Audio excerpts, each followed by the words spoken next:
And we're back, man. About to recap these first round games with my boy Los, man. Los, say what's up to the fans, man. What's up, everybody, man? Good weekend. Good weekend. Hey man, exciting weekend, man. Anything you want to recap? Want to start with the recap with, man? Let me know, man. Oh wait, hold on. I gotta shout out. Gotta shout out my boy Monty. My boy got me with the apple juice moonshine. So shout out Monty, my favorite coworker, man.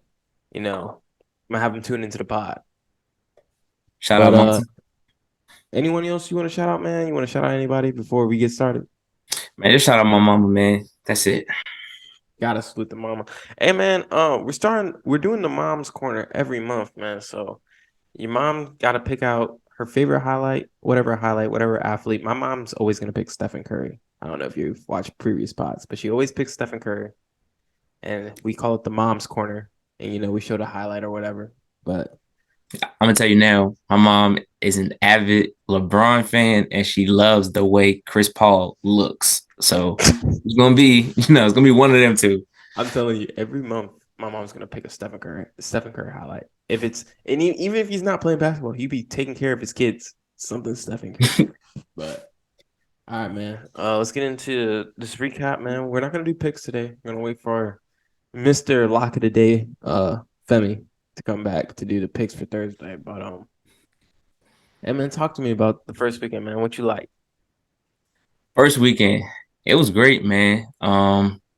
Couple upsets that were unfortunate. A couple really good games. I was really intrigued by the San Diego State game. Felt like the whole world was on Charleston. I was all the way on San Diego State. Got to cover at the very last second.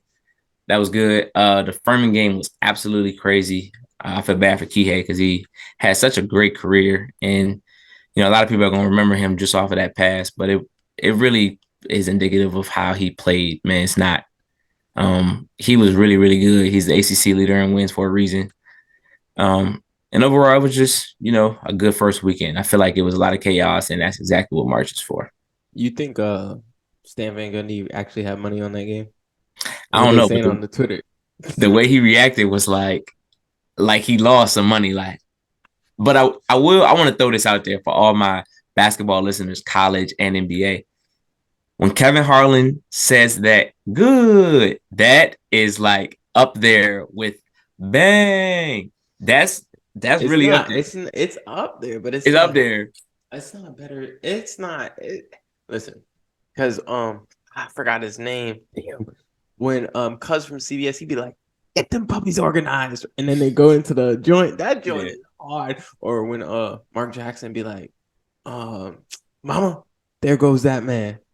I don't know. It's top five. The good is top five, but I don't know if it's. The It's good not. is It's not. It's not top three. the good is very underrated. Like give me top two good. Give me bang first and then give me good. That's what I'm sticking No, with. no, Good you're is very not. No, good. you're not. Yes. Like, no, I'm not trying to hear that I'm right now. telling you. I'm telling And you. then What? Gus Johnson got some. He got Oh, he some do. lines for. He No, got he some do. one, but he don't. He don't have like a line. He just be having. He's just perfect, bro. Like Yeah. he just the perfect commentator. Yeah. But Shout out Gus. obviously the biggest game was the FDU game because it wasn't like the UMBC Virginia game where UMBC just dismantled Virginia. Like there was times where it was like, all right, Purdue's about to pull away. Okay, Mhm. Purdue's going to pull away this time. And they just kept coming back. But then when Moore hit that three at the top of the key, I was like, damn, this shit is really over. I didn't actually think we were going to see a 16 beat a one. Oh, not this soon. I thought it was going to take like another like 15, 20 years, honestly. And it's so crazy because my fans don't know yet, but Matt Painter is one of my favorite coaches. He's been for a very, very long time, especially an offensive coach. And the way that their offense just looked so terrible that day. Credit to FDU and everything that they do, but there's no way that Purdue shouldn't have just. I mean, Zach Edey had 21, and it felt like he had like six. You know what I'm saying? Like they should have really just pounded him, and they just didn't, Pause. man. Yeah, I heard it. But yeah, they should have. They should have just kept pounding the ball in, and they didn't. Braden Smith, he looked absolutely terrible. I was big fans of Braden Smith and Me too. Foster Lawyer, not Fletcher. Wait, no, I was a big fan of Fletcher Lawyer. Foster's the older brother. I like them both. They both nice to me. But nah, man, that was just disappointing, man. I know he. And then did you see the clipboard had a big hole in the wall? That was Zach Edey. You think so? But who else's hand is that big?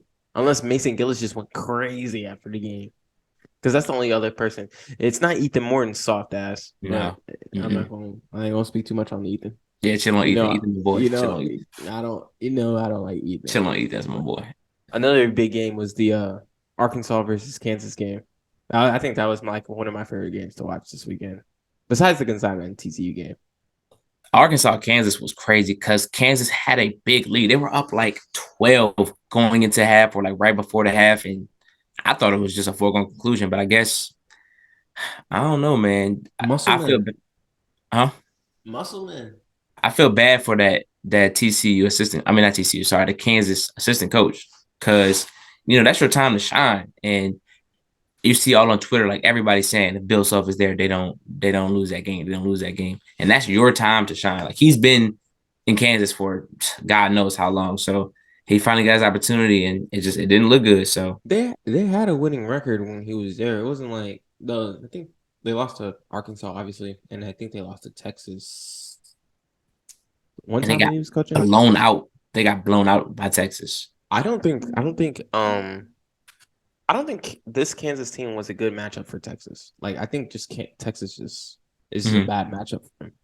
And playing at Texas is also hard, especially without your head coach. So I give them some slack, but I mean, losing by 20 is just unacceptable. Like no, that was the they beat him. Did they beat him by 20 both times? Even they beat him by 20, yes. In the Big 12, but did they beat him at Texas by 22? They beat him at Texas, yes, by 20, yes. They beat him by 20 at the Big 12 championship game. I know Bill Self was coaching one of those games. The last time they played Texas, they won by 20. I think Bill Self was on the sideline. Because he got sick going into the tournament. I don't believe so. He was coaching that game. You sure? Yeah, because he got sick after that joint. Because our chat, Wook was saying, "Oh, bet with Bill Self," all during the Big 12 tournament game, and they got blown out by 20. Maybe I don't know. He has not been sick that long. The last game they played Texas, I don't think Bill Self coached. I don't think so. That's nasty business. Yeah. Either way, Bill Self had to been at one of those games, I believe, but maybe not. I actually didn't like this Kansas team. DeJuan Harris, he's cool, but he's not a traditional Kansas. When I think of a Kansas guard, I'm thinking of someone that's gonna also get a bucket. He's the best guard, like defensive guard in the country. I will give him that. But like, you think so? Who's a better defensive guard than him? I can think like point guard. Yeah, I can think of like 2 or 3. Oh, off the top, and a lot of people don't watch as much as we do, but Lamont Butler, and y'all will see him on Friday against Bama. Butler do be strapping, but like Lamont Butler straps, Jamal Shead straps from Houston. Obviously, everybody knows Kihei Clark. I mean, everybody on the University of Virginia straps, but Kihei Clark straps, even though they're out of the tournament now. But no, he's definitely in that upper echelon of defensive guards, and he's also a very, very good help side defender. So I don't know. I think sometimes like analysts give him more praise than what it is, because every time Kansas loses, it's like Jalen Wilson goes off and no one else shows up. Mm-hmm. I don't know. That could be an indictment on Grady Dick and DeJuan Harris, but like, I don't know. I just feel like he should have took an offensive leap after last year, because all the offensive fire went away. I feel like throughout the year, Grady just kind of evened out. Like I feel like he started off as a very upward trajectory, and him kind of evening out to even lowering his level of play kind of hurt them in a big, big way. They were really counting on that because they know what they're getting out of Kevin McCullough and DeJuan Harris. And obviously, you're not getting the offensive production from KJ Adams. Another thing that really, really hurt them is their bench production this year specifically just wasn't what Yeah, it it was. usually is in the past, and that really hurt them a lot. I don't know, man. Um, I wonder did they ever tell us what Bill Self was sick with? Nah, I don't remember exactly if they did. But I also do agree with Twitter though. If Bill Self is there, I think they win that game though. Me I too. don't know. It's just something about having Bill Self on that sideline. But credit to Arkansas coming back winning that game. It was a tough game. It was a great game. It Hmm. was one of my favorite games. I think it was probably my favorite game. Obviously, the best finish was the Furman game. I wouldn't say it was the best game because Virginia Yeah, was up by like 12 most of that game, and yeah, then they late just too. choked essentially. My Do you have a favorite favorite, game? my favorite game of the whole entire first weekend had to probably have been that Michigan State game. Just Marquette. because, yeah, the Michigan State Marquette game.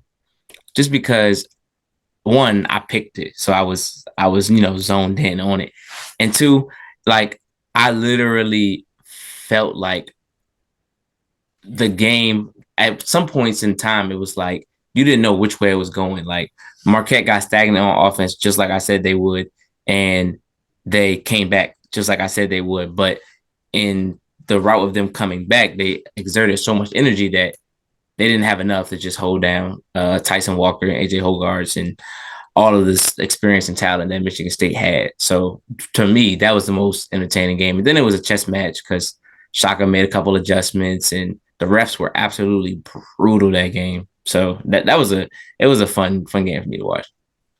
One of my favorite games was I definitely like the TCU Gonzaga game because I think if Eddie Lampkin's there, TCU definitely wins that game. But that was a back and forth game most of the time. There was times where TCU would hit a big three just when it looked like Gonzaga would like pull away. Mm-hmm. That was one of that's also one of the nastiest backdoor covers I've ever seen. Brutal, He brutal. just he rolled the ball. I'm like, what is he doing? I'm And like, then just pick up the ball. Like game's over. He cashed that bitch, Los. And then it's like nobody from Gonzaga even gave a fuck. Like I get coaches tell you, stay away from the ball, but damn, you don't let nobody just roll it all the way. He rolled it to the volleyball line. I think it was actually a little bit closer than the volleyball line. And nobody stepped up and then he didn't even step up. He kind of just like jabbed at him, and he drained it too. It was all Los. net. It was .7 left. Who cares? The game's over. Like if I'm a player, you know how like they be like, don't touch the ball. Like who cares? Like you saw them. They were already dapping up. Like oh yeah, good game, good game. They were in the middle of dap ups in the middle of court. He doing his own thing.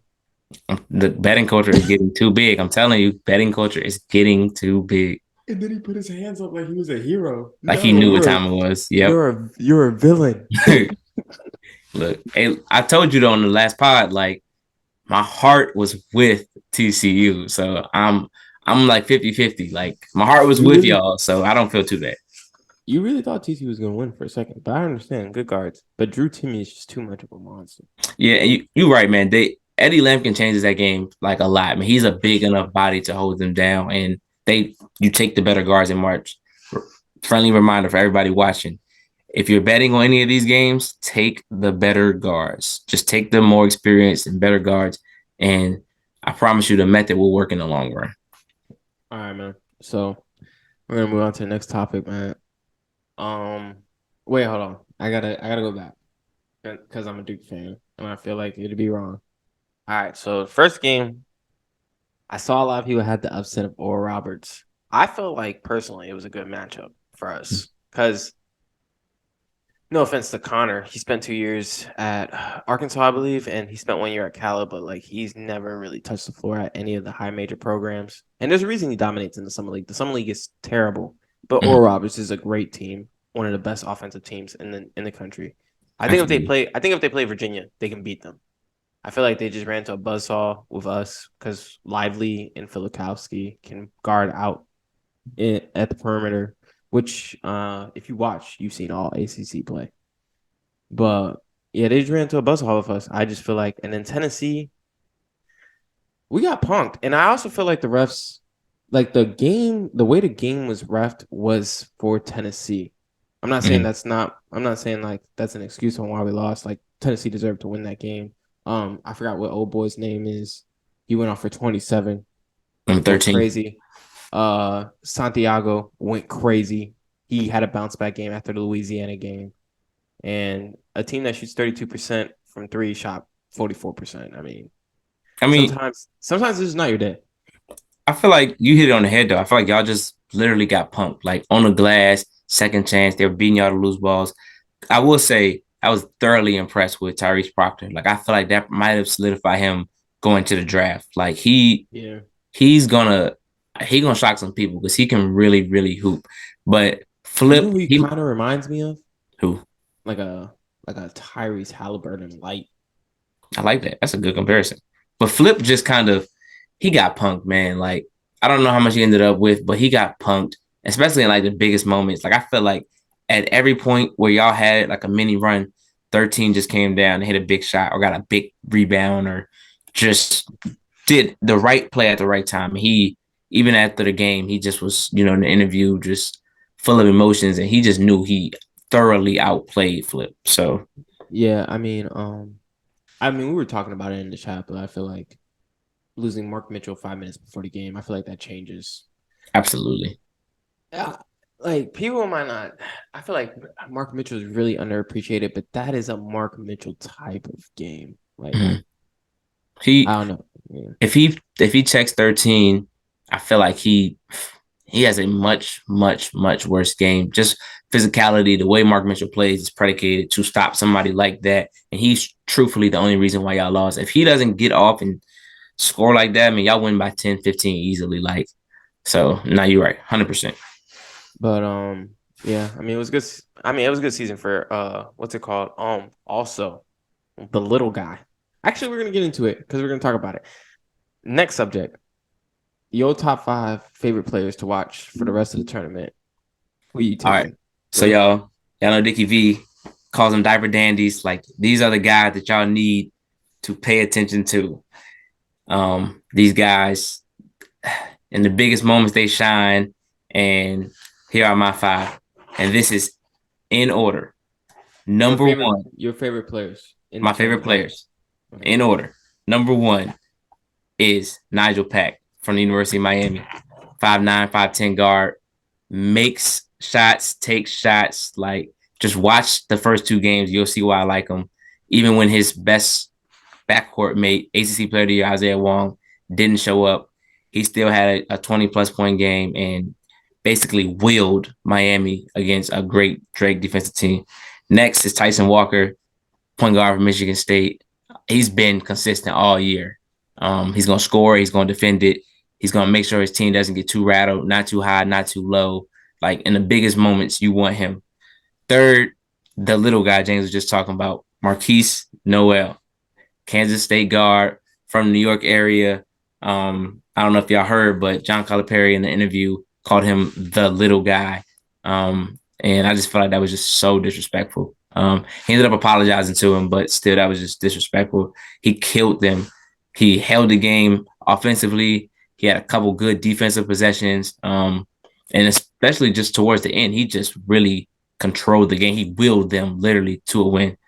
Fourth, Adama Sanogo from UConn, the big. I mean, he had 20 plus both games. He absolutely killed St. Mary's, and he just is a big, big presence. Like I'm a real big fan of this UConn team. Like I said in the first pod, they have a chance. I'm telling you, the way their pod and the way their bracket is set up, they got a really good chance. I'm telling you. And last but not least, sorry, Jonell Davis from FAU, from Gary, Indiana, and he gets it done, man. So those are my five. How about you?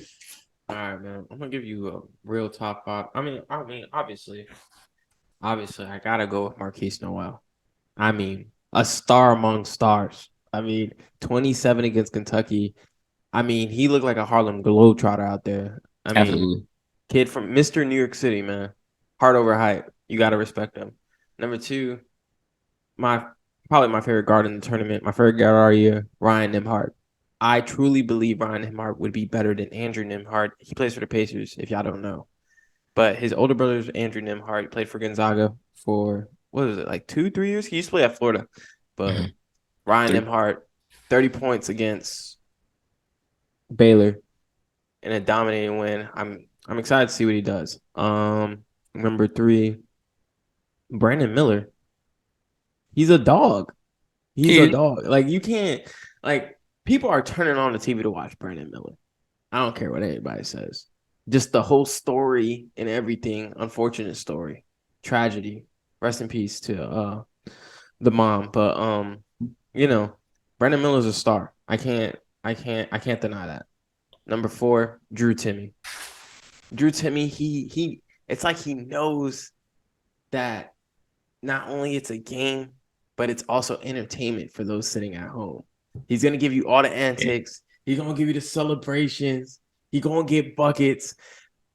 The other day, I saw Drew Timmy hit a tween step back three. I didn't even know he had that in his With the bag. shot winding down. But The shot clock was running all I'm the way like, down oh, in the clutch, in the like a clutch. big shot. Mm-hmm. And then I'm at 4 already. God damn. 5, I gotta go with the boy out of Princeton, Tucson. I gotta show him some respect, boy. That boy is hooping for real. Honorable mention, Jared Wash. I like how he plays. He plays hard. But I had to give the number 5 to Tucson. Princeton, he's got him to the Sweet 16. I'm excited to see what he does against Creighton. But Let me that's my let me top get an 5. honorable mention too. Then I'm gonna take Yo, go ahead. Jordan Hawkins from UConn. Yes, he's a Maryland kid. I believe he went to DeMatha. That boy, y'all need to watch him, man. He's gonna be playing in the NBA. That man can go. I believe he's a sophomore, about 6'5". He can really, really, really shoot it. Like he reminds me of like a not maybe this high of a ceiling, but he plays similar to like a Devin Booker type of game. And I like him. So remember that Yeah. name, Jordan Jordan Hawkins. Hawkins is definitely he really closed that game out against who did they play? St. Mary's? St. Mary's, yeah. Went crazy to close out that game. But no, I was thinking about Jordan Hawkins too, but I just couldn't put him couldn't have him in my top 6 because like I gotta show respect to Tucson. But I think that's how you say his name. Don't that boy. I heard that boy just started playing basketball. But now that we did the top 5 favorite players you like to watch, man. Give me the top 5 coaches left in the tournament. Let's see if we both agree. I think we both agree on number 1 though. Yeah, number 1 is easy. If you watch the last pod, you'll know. January, February, Izzo, April. Tom Izzo, the only remaining coach with a national championship, if I'm not mistaken. Number 2, Mark Few.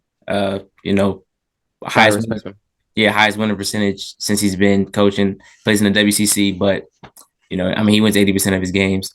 8 straight. I think this is the 8 straight Sweet 16. 8 straight Sweet 16. I mean, he gets it done. He puts pros in the league. He recruits nationally. He recruits like the entire world. I mean, he'll take a player from Australia. He'll take a player from Belgium. Like he recruits internationally.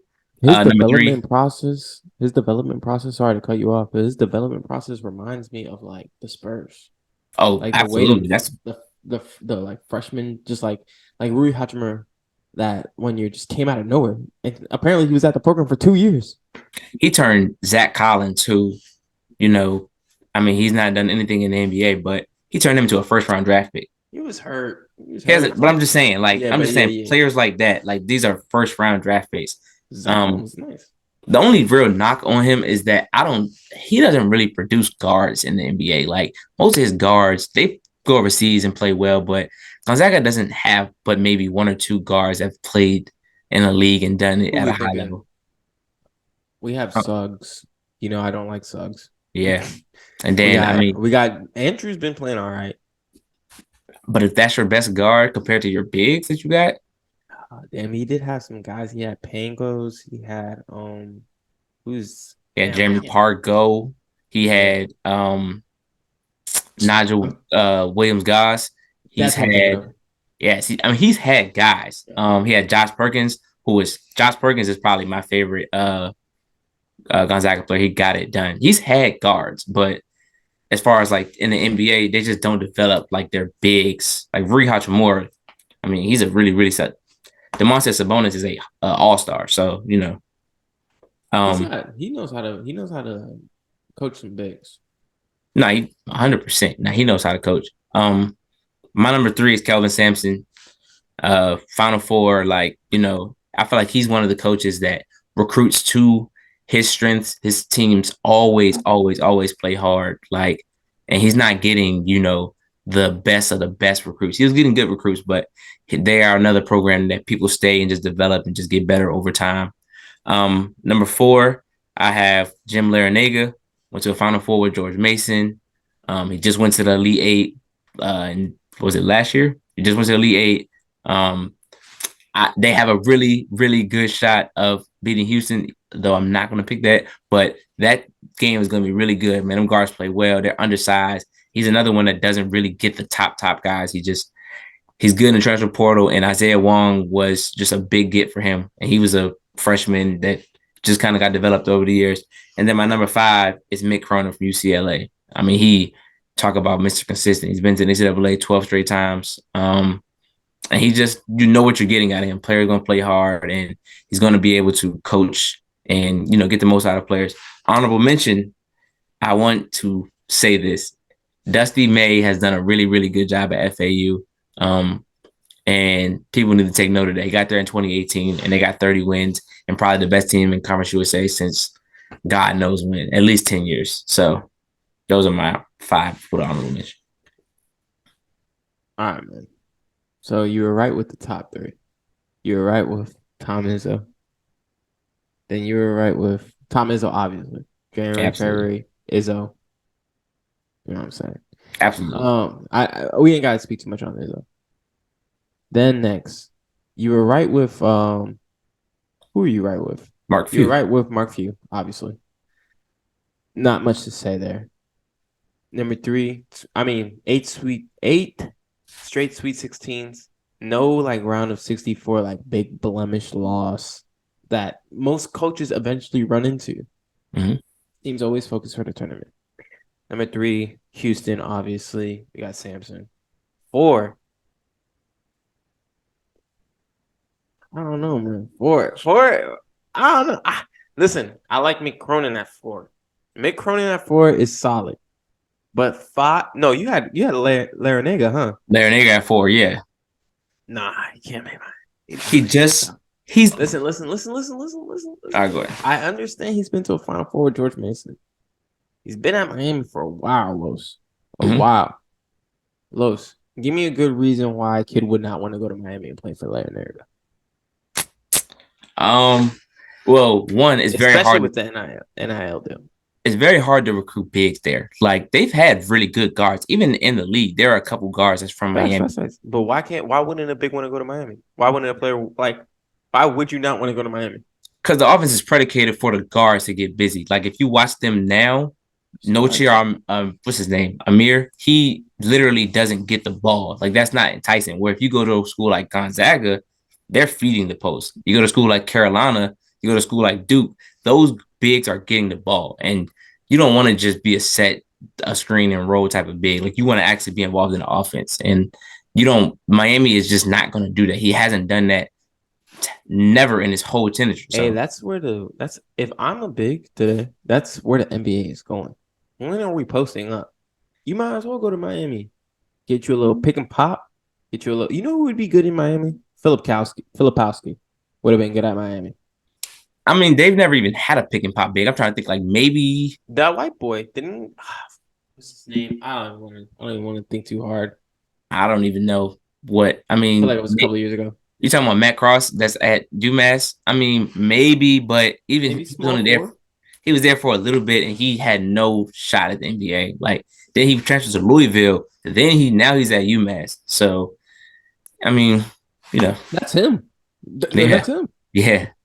That's not because the system's there for him to be open. And I feel like he had a good year at Miami. He would have stayed at Miami, he would have been solid. All right, but number 4, I'll give it to Mick Cronin only because he was just in a Final Four. And Mick Cronin, I like consistency. Mick Cronin back in the Sweet 16 again.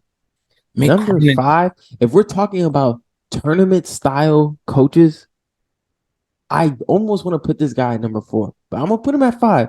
Eric Musselman knows how to coach in a tournament style. Stop playing with the boy.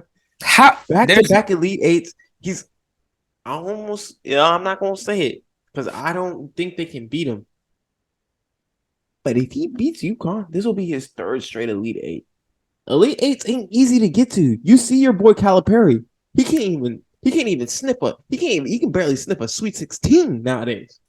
Calipari is not my boy. One, let's stop there. I know I that's absolutely hate John Calipari, and it's crazy because when I was growing up, I was a big Calipari fan. When I was younger, I didn't really know too much, but he was getting all the best players, and I was just a big fan. He cannot coach, y'all, like literally. But back to Mick Cronin, there's no evidence that supports Eric Musselman being better than Mick Cronin. Now, Jim Larrañaga, it has been a while. He did just go to the Elite Eight, but it has been a while since he's been to a Final Four. So maybe that, but Mick Cronin has been to 12 straight NCAA tournaments, and he just went to the Final Four. So there's no evidence that supports Musselman. Eric Musselman, I would say, is running into better teams than Mick Cronin is on his road to the Final Four. You got to win. That's personally. You got to win. He ran into who was beating that Baylor team in 2021. He's not picking who he plays. Answer the question. Yeah, like he's picking who he plays. But you that's have what to play. What happens when you get to the tournament? You know that's what. And the thing is, you're saying what happens when he gets to the tournament. But had he done better in the regular season, he'd have a better seed. That doesn't mean anything. That means a lot because if you get to see the UCLA had, no, you get to see the UCLA has. Because Kansas should have been. If we're talking about just resumes and everything, Kansas should have been the number one overall seed.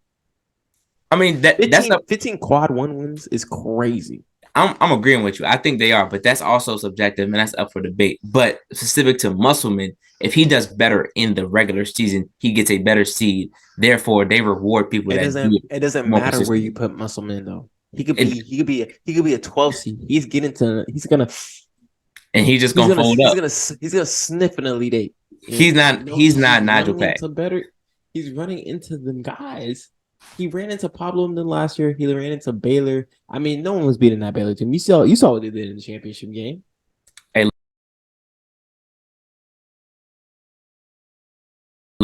we don't care. We're not ready. I mean, we are ready. All right, man. Whatever. I'm just letting you know that Eric Musselman's really one of them guys. Gotta take these headphones off because they died.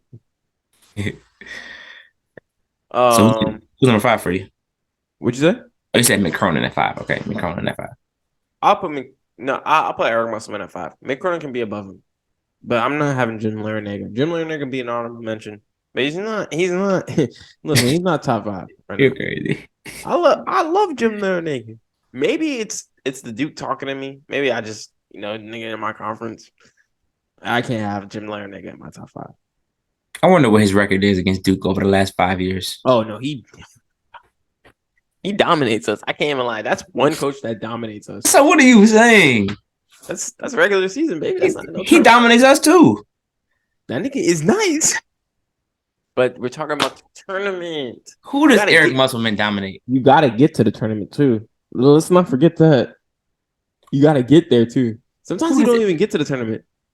When Miami is they've been in the tournament for like the last probably 4 last 5. But there was a couple of years where it was like, I don't know if Miami's getting it. I will say this. Eric Musselman did a great job with those Nevada teams, even though they, I want to say, didn't get out of round of 32. But every stint that Mick Cronin and Jim Larrañaga have been at, they have really produced better than Musselman. Cincinnati, bro. Cincinnati was nice. That's not Nevada. That's not Nevada. That's not the trenches, boy. Cincinnati is better than Nevada. Exactly. We know that. Oh, okay. That's what I'm saying. If you switch the roles, who knows where Mick Cronin? You and these what ifs, you better stop with that. I'm just saying, bro. You stop playing with my boy Eric Musselman. You see what type of wife he got. I'll drop it right here. Yes, sir. He got him a black queen. You know what? Does Mick Cronin have a black queen? I don't know.